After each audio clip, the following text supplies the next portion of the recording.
Всех приветствую, дорогие друзья, и сегодня у нас на обзоре клавиатура от компании Corsair модели K70 Rapid Fire. Вообще Rapid Fire на рынке уже достаточно, все они выпускаются именно компанией Corsair. В чем их фишка? Новые переключатели Cherry MX Speed с укороченным ходом, но об этом мы поговорим чуть попозже.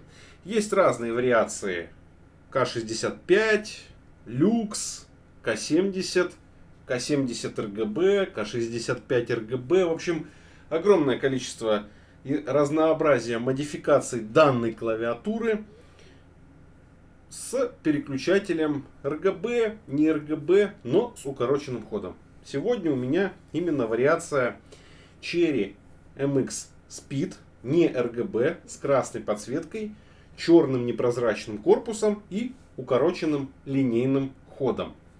Про саму клавиатуру по большому счету говорить нечего.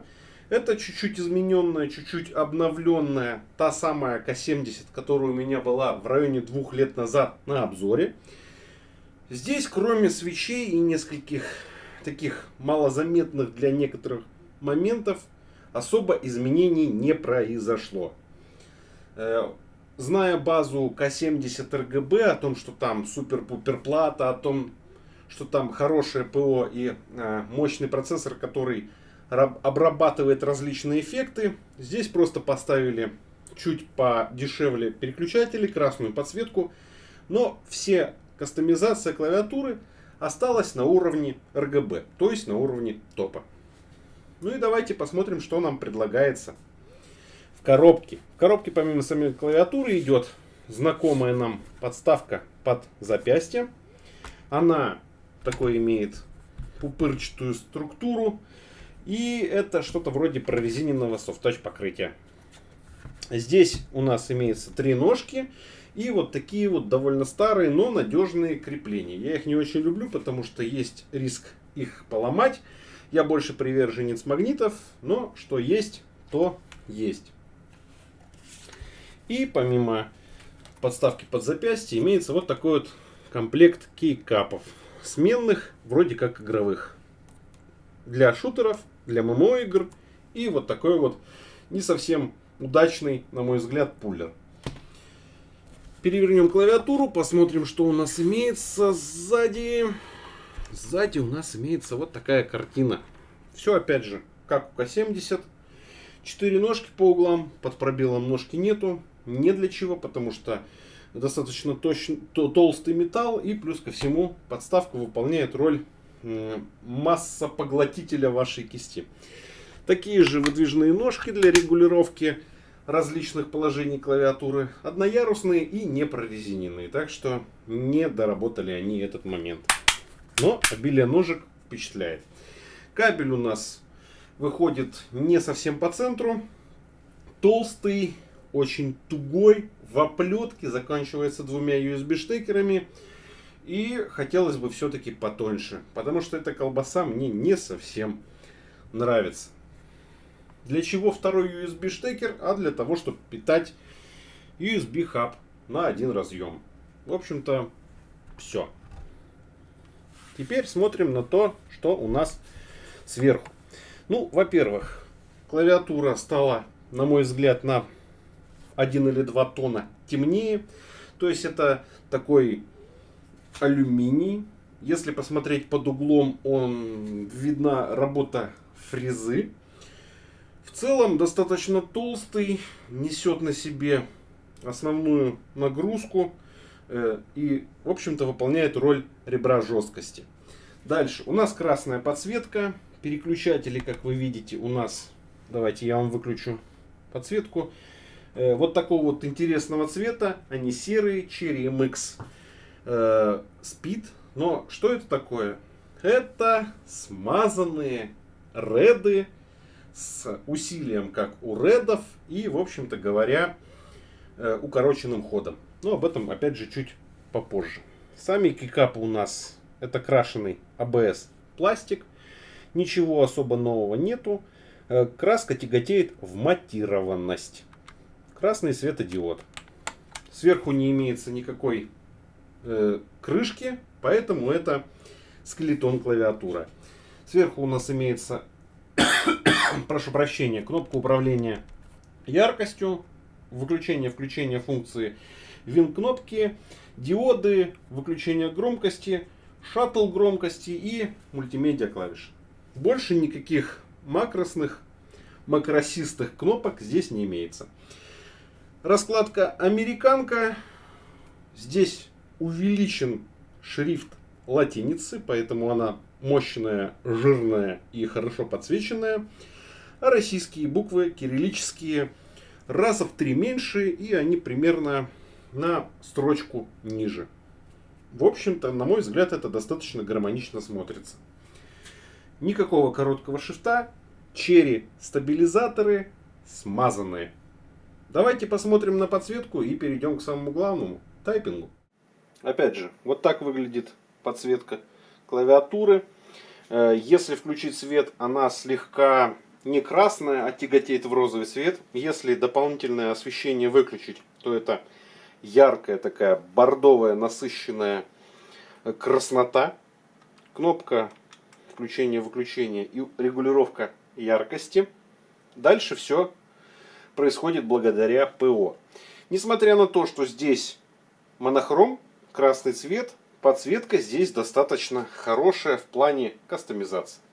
Можете выбрать любое количество кнопок горящих. Здесь, здесь, здесь. Можете всяко их натыкать. Статичный цвет. Можно выбрать такой блок, можно выбрать такой блок.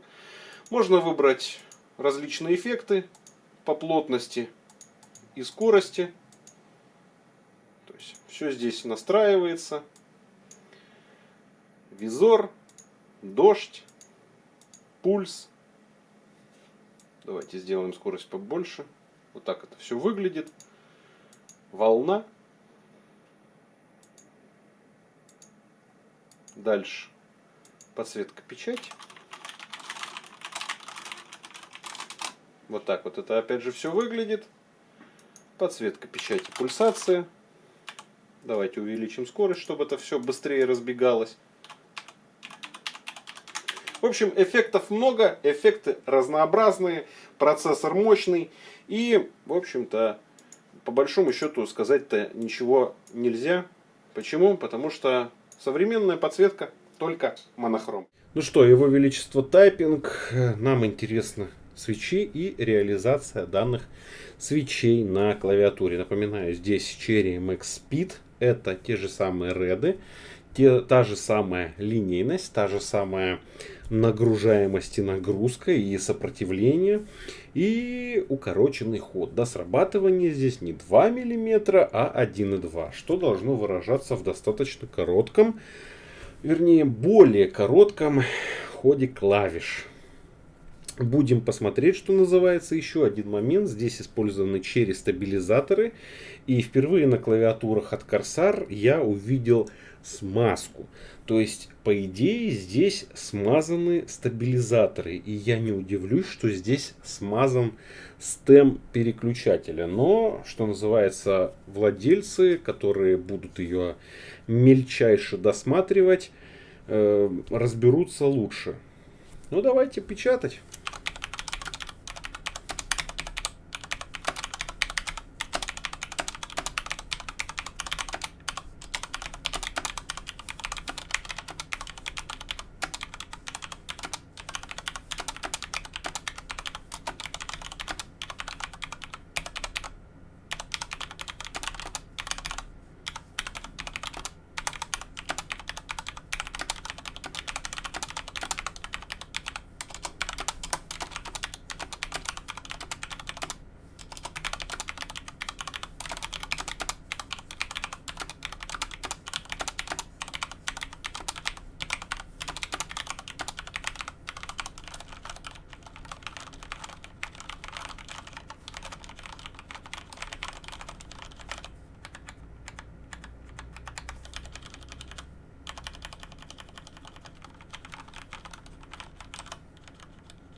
Что сказать? Хороший процессор, хорошая кастомизация, подсветки. В общем-то, достаточно высокотехнологичная клавиатура и по сегодняшним меркам, несмотря на монохром. Что сказать по переключателям? На мой взгляд, это практически идеальные реды. Хотя на MX Silent Strafe они понравились, именно вариация линейных легких свечей понравилась мне чуть больше. Здесь такое ощущение, что все-таки энное количество трения присутствует, поэтому их нельзя назвать абсолютно маслянистыми. Однако это очень и очень приятные переключатели. По сравнению с теми редами, которые я пробовал 2-2,5 года назад, это просто шажок вперед. Теперь про ход. Более короткий ход чувствуется и чувствуется в некоторых моментах. Если просто так немного медленно, так вальяжно что-то набирать, не совсем, на мой взгляд, это чувствуется. Вот если скорость печати возрастает, то сразу начинаешь ощущать укорочение хода. Нельзя назвать, что это неприятно. Мне нравится такая вариация, и, скажем так, она мне нравится наравне с обычными редами. Я не назову ее более лучшей или более худшей. Что же касаемо отклика в играх, я каких-то грандиозных отличий, честно говоря, не заметил. Да, ход короче, может быть, это будет на несколько миллисекунд быстрее, но то, что это вам что-то такое ощутимое даст, на мой взгляд, этого не будет. В целом, хотелось бы посмотреть вариацию K65 RGB на MX Speed. Я надеюсь, вам понравился сегодняшний обзор. Спасибо за внимание и пока-пока.